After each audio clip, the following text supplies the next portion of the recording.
Love Center News, keeping you informed on what's happening this week in your ministry. Thank you for coming to the Love Center. It is our prayer that today's worship experience will be precise, real, and clear. Welcome home.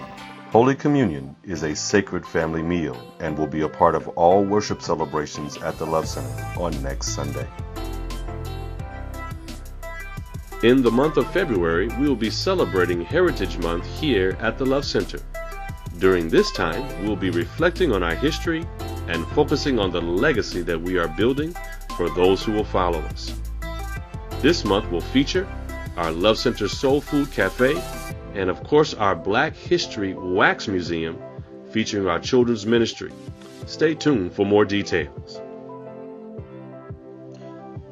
Be a part of the Love Center's commitment to prayer on Tuesday mornings at 6 a.m. During this time, we seek God concerning the blessing of our families, our ministry, the nation, and the world.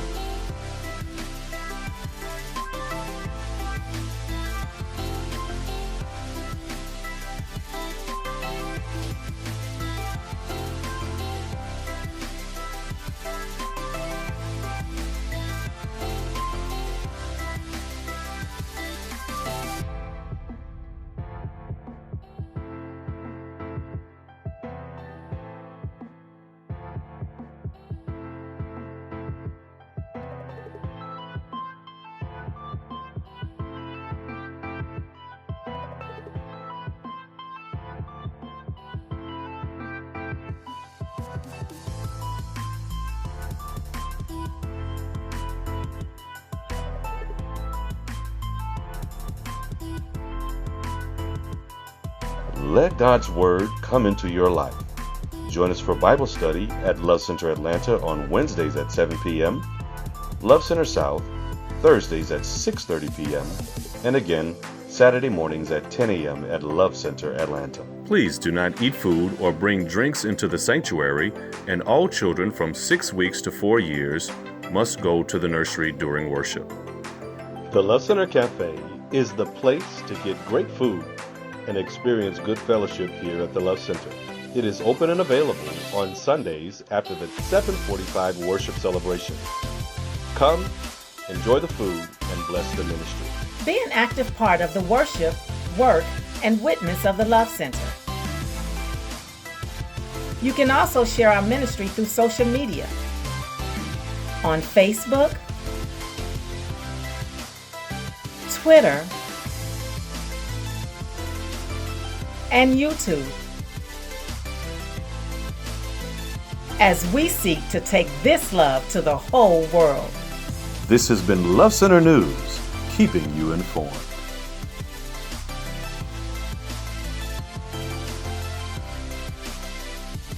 The labor system that took shape in the late 19th century developed coercive means to ensure that cotton remained king.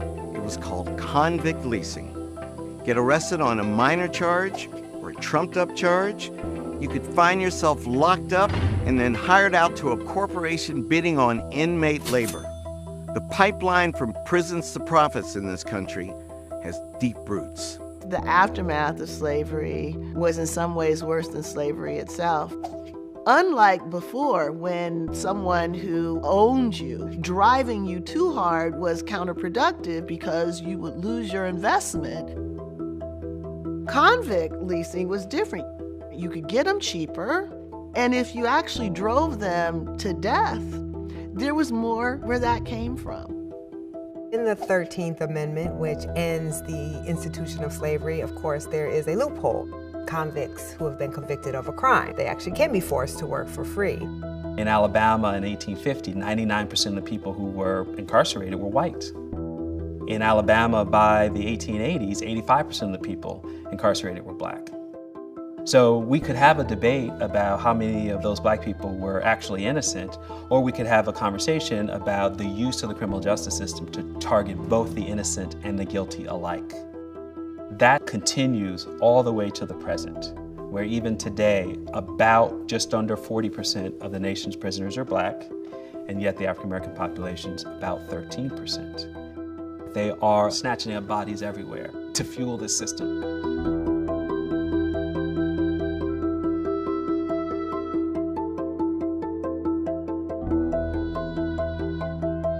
The idea in which more money can be made out of their incarceration is still very much part of our criminal justice system.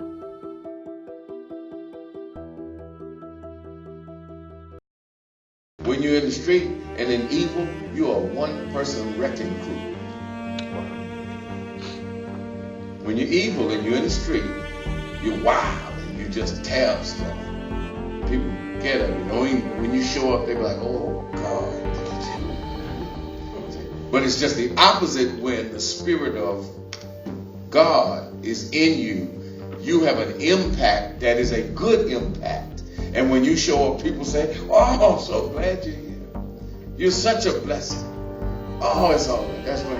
Yeah. Come over here. Come over here. Look at this. I've been wanting to tell you about this. Can you help with this? What do you think about this?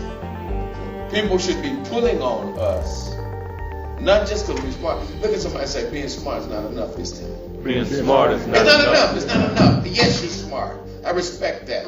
But you need some more.